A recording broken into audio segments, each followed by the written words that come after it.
görsənməyən vardan penal verdi, yox, penal çıxartdı. Çıxartdı sudya, referi çıxartdı. Yəni bu günləri bizim udmağımız görsənən o idi ki, mümkünsüz bir şey, çıxartdı.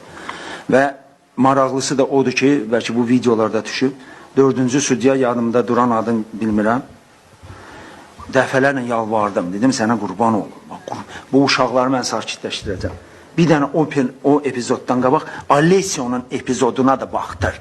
Həmən prosesdir də, yəni ona da baxdır, xahiş et.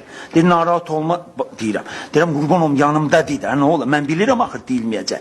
Deyirəm, yanımda deyir. Deyir, bax o moment, deyirəm, yox elə demə, nə olar? Deyirəm, Aleysən, dəfələrlə Allaha and içdi ki, vallahi demişəm.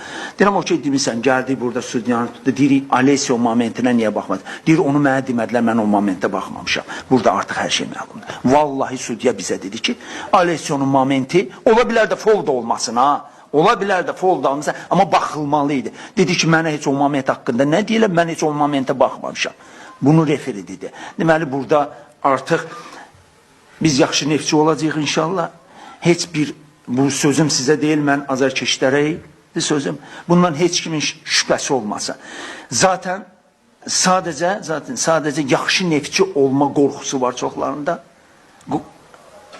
Və bunu inşallah mən komandamdan aradan qaldıracaq.